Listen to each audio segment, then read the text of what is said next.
A couple of years ago, I was living by myself in an apartment building. To give you a little bit of background, I'm a woman and had lived in the apartment for almost a year.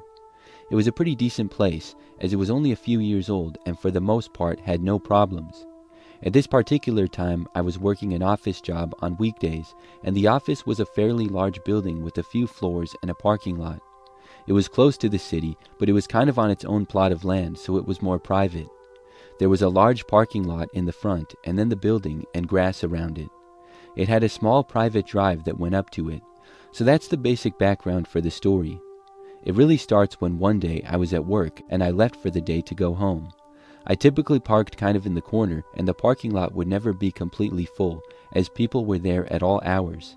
But when I left, I saw there was a guy sitting at a small table that was a ways off in the grass. I had never seen him before, but I really didn't think much of it. I did recognize or know most of the people around the office because it wasn't that huge and I had been there for a while. There would obviously be some people that I didn't know though, but really I thought nothing of it. However, maybe just a few days later I noticed the guy again, except this time he was sitting in a car that was parked not too far away from mine. Once again, this was when I was leaving. I saw the man look at me and then look away, but I just figured that he worked there now and maybe he was new and that was it. But the next time I saw him is what made me suspicious. I arrived to work early in the morning. I parked in my usual area, and when I got out, I was walking to the building and I noticed the guy. He was sitting in a car that was backed into another spot. However, the split second I made eye contact with him, I saw him duck down really fast and go out of view. I didn't know why he would do that. It was like he was trying to hide. This made me stop and continue to watch him because it was really peculiar. After a few seconds, there was nothing. But then he sat up part of the way, saw me again, and then quickly drove away in his car. It was really suspicious. I went inside to work, and I also realized that it was strange for him to be leaving at this hour. There were not too many people that would work all sorts of different hours like that. If I had seen him when I was leaving before, that meant he would probably work more normal hours, so why would he be leaving now early in the morning? That was another strange thing, and I told myself that I would keep an eye out for him going forward. After that, though, I didn't see him for a few days. I was starting to forget about the whole thing. But then one day, I was arriving back home from somewhere at night. As I got up to my floor, I turned a corner, and I happened to see someone leaving their apartment. It was the same guy. He lived just down the hall from me, about 3 or 4 apartments down. I knew that it was him. When I saw him, I quickly turned back and went around the corner, and I don't think that he saw me. I heard him walking down the hallway, and I quickly went down the stairs until I figured he was gone. Then I went back to my apartment. I could not believe that the guy was living in my building, and just a few doors down from me. Did he work at my job actually? Or was he stalking me or something? For a few days, I didn't know, and nothing happened. Then I got lucky. Maybe a week later, I was leaving my place one morning, and I heard a door open down the hallway. I looked over, and I saw that it was the same place that one guy lived. My first reaction was to go back inside, but when I looked, I saw that it was not the same guy who was leaving. It was another guy leaving that same apartment. I decided to go ask him who the other guy was. So I walked over and said hi to the guy. I had never seen him before either. But I described the creepy guy to him and asked if he knew who I was talking about. The man said that was his roommate. He told me that he didn't know him that well, but they had been living in the apartment together. However, he told me that his roommate left 3 days ago and he hadn't heard from him or seen him since. He said he hadn't answered any of his texts or calls. I asked him if he knew where the guy worked, and he told me yes, but when he told me the place the guy worked, it was not my company and not anywhere near it. I told the man what happened, and he said that he thought his roommate seemed odd and that he didn't want to live with him anymore. Then we went our separate ways. I never saw either of those guys again. I'm sure someone else moved into that apartment. I still don't know the full story, but it sure seems like that guy was trying to stalk me.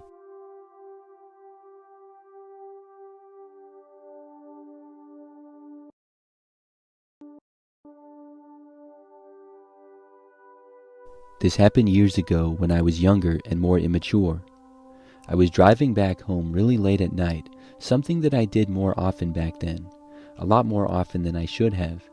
It was kind of a long drive for me that time, as it was probably about an hour and a half to get back home. It was really late at night, but I didn't have anything going on the next day, so that was good, and so I didn't mind it too much. As I drove on the highway, no other cars were really around. I wouldn't say I was in the middle of nowhere, but there wasn't a whole lot going on in that part. When I was driving, I was extremely tired. I had already been tired before I left, but I figured that I could make it back home without falling asleep. However, the more I drove, the more I just wanted to fall asleep. I had no caffeine with me, and I should have had some before driving home, but I didn't. So I found myself in a dangerous spot. I tried to continue, but I was really struggling to keep my eyes open. I knew that I had to stop, so I took the next exit. I told myself that I was just going to find the nearest rest stop or gas station, or really anything. I just wanted a parking lot, and I would sleep in my car for maybe 30 minutes or an hour or whatever, and then I would continue. I just knew that I obviously could not drive home in that state of tiredness. So after getting off the highway, I quickly realized that there was nothing there. I had taken some random exit that didn't even have any businesses at all. Too tired to go back onto the highway, I just drove down this road a ways, maybe a mile, and then pulled over. It was clear that I wouldn't be coming up on any gas stations or any kind of businesses at all. It was just a road that was completely quiet with just woods and wilderness surrounding it. There wasn't any lighting at all either, other than my headlights and the sky. But there was some space on the side of the road with gravel and rocks, and then there was a few feet of grass before the tree line. So I pulled just off into the gravel and then turned off my car and put my seat back a little bit. Literally, as soon as I did that, I fell asleep. I was that tired. The next thing I remember was waking up with it still being dark out. As soon as I woke up, I heard the sound of someone trying to open the back passenger side door to my car. They were repeatedly trying the handle. I looked back, but saw nothing. I remember I was looking back there for like 5 seconds, but nobody was in sight. As dark as it was, I would have saw someone there. I was very quickly woken up though, and now not tired at all. I figured that this person must have been ducking down, crouched down on the ground, and was trying to open my door. I didn't know why or anything, but I knew that I needed to get out of there. So I quickly fumbled around for my keys, found them, snapped my chair back up, and started the engine. The person was still trying to open the door when I had the engine going, and I put my car into drive and left. I drove down the street a ways. I then realized that I was going the wrong way from the highway, so I turned around and went back past the spot. When I got there though, I didn't see anybody in sight. I soon got back to the highway and drove the rest of the way back home. I was wide awake the entire drive. I arrived back pretty late, but at least I was safe. I still don't know who was trying to get into my car or why. It was one of the craziest moments ever. I never saw who it was.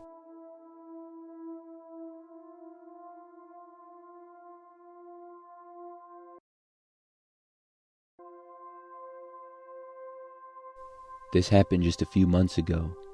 I used to drive to this local park to go jogging there literally every day. I would not always go at the same time, but I would always make sure that I went. Many times it would be in the dark. I didn't want to be jogging alone in the dark, but with my work schedule, sometimes that was the only time I could go.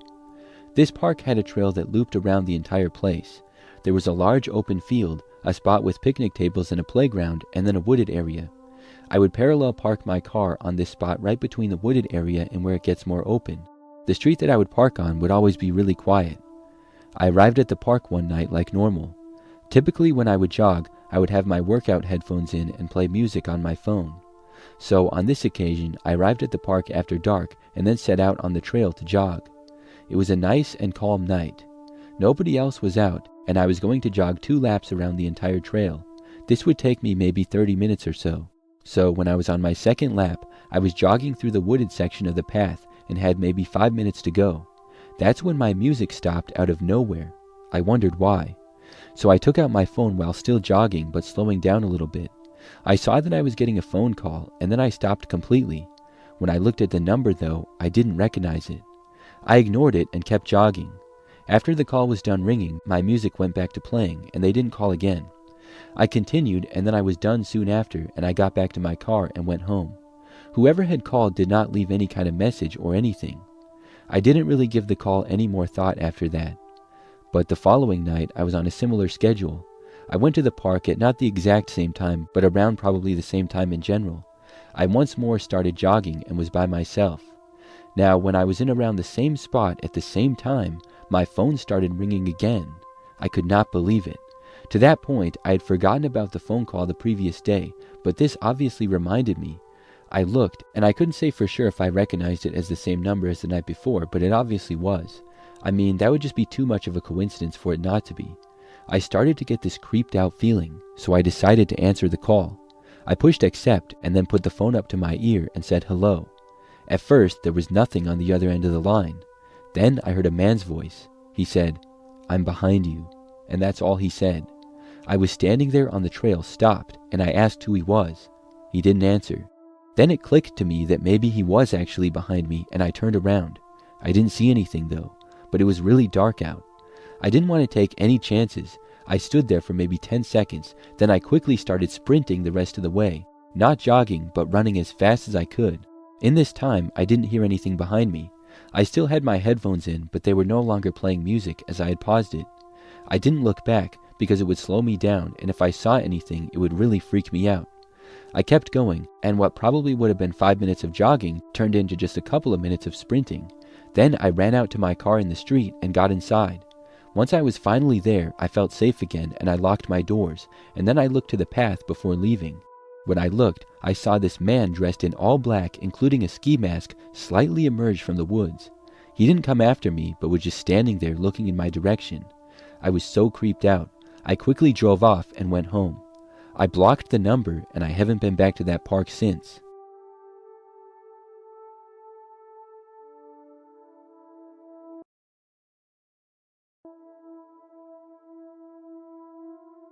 I recently remembered a really scary thing that happened when I was in high school. I was living at home with my parents, and I believe I was about 16 at the time. So I remember that my parents were gone for the night and I was at home by myself. At probably around 9 o'clock, our dog found me and then ran to the door, indicating that he wanted to go outside. When this happened, one of us would usually put him on his leash and then take him out into the yard. He was a small dog, so he would just do his business and maybe chase a squirrel and then go back inside. Sometimes we would let him roam around a little bit. So I took him outside on this night to the spot where I normally did. Our yard did not have fences, which was the main reason why we would always take him out on a leash. The yard also went right up to this road that was not the typical neighborhood road. It was a little bit busier, mainly during the day obviously, but it was a little bit higher up from our yard, and it had a speed limit of like 35, which is kind of fast for a street that you live off of. Plus, it was very narrow. There was like no space at all from the road to the yard, so it was a little weird, but I got used to it. Anyways, I took the dog to the spot in the yard that was kind of off to the side of the house but also in front of it. It was a quiet night by now. After being outside for maybe a minute or so, I saw headlights in the distance and a car then drove past. This was not unusual, but it always felt like cars were really close with how the road was to the yard. My dog still wanted to be outside and he was sniffing stuff and walking around, and I didn't mind being outside for a bit as it was nice out. So maybe a minute later, a car came from the other direction. This wasn't unusual until as it was passing by, I realized that it was the same car from before. Now that was a little strange, but still not the weirdest thing. However, maybe less than a minute after that, the car drove by again, this time a little bit slower. It was really dark out and the windows were somewhat tinted, so I could not see who exactly was driving. However, I didn't recognize the car at all, and it was a new-looking white-colored SUV. After driving by slowly, I saw it go down the street a short ways and then turn into a neighbor's driveway. By now, I kind of had a bad feeling about it. I wasn't sure if this person was just lost or what, but when I saw them starting to back up into a neighbor's driveway, I knew they were going to turn around and come back down the street again. I had enough. I decided to just go back inside. My dog didn't want to go in yet, but I tugged on his leash and we quickly walked back to the house. I got to the door just as the SUV was now starting to drive back towards our house. When I got inside, I watched from the window as it passed by very slow. But then, the car surprisingly turned into our driveway. As much as I had been maybe overly suspicious by going inside, I was now completely shocked to see this. I didn't really think that the car was going to go to our house. At that point, I quickly locked the door and then closed the blinds of it. I went into the living room and thankfully the other windows were covered. But I heard the sound of a car door opening and closing and I got really nervous. However, moments later, I heard the sound of the car driving away. So I was curious and I went over to a window. By the time I moved the blinds enough to see, the car was now gone and I didn't see anyone. So I was thinking and hoping that they left. I had no idea why they turned into our driveway and I didn't know why I heard the door opening and closing, but I was glad that they were seemingly gone. I was actually starting to feel a little better about this whole thing. But then I heard the sound of a knock on the back door to our house. That sound made me extremely nervous and scared. I didn't dare go back there. Why would somebody be knocking on the back door? I went to the phone and I called my parents. Meanwhile, whoever was there knocked again.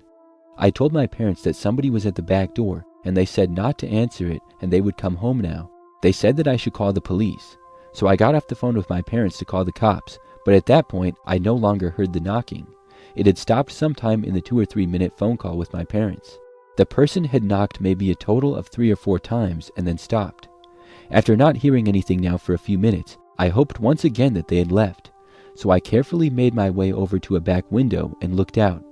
When I did not see anything. Of course, it was very dark out and there was also trees back there and stuff, but it made me feel better now to see that there was no longer somebody at the back door to the house, and I didn't see them anywhere else either. So I decided not to call the cops and just wait for my parents to get home. Things were fine for the next half hour or so. I didn't hear anything. Then my parents arrived back. They entered the house, and they said that when they pulled into the driveway, they saw a man running out of the backyard. When I heard that, it really freaked me out. That meant that whoever had knocked on the back door did not actually leave the yard. They were there the entire time. But when my parents got home, they finally left. My dad went out and looked around, but whoever was there was no longer in sight. They could have gone anywhere though.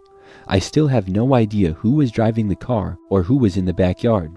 It must have been 2 people if one of them drove away and the other then went into the backyard. But it was really creepy.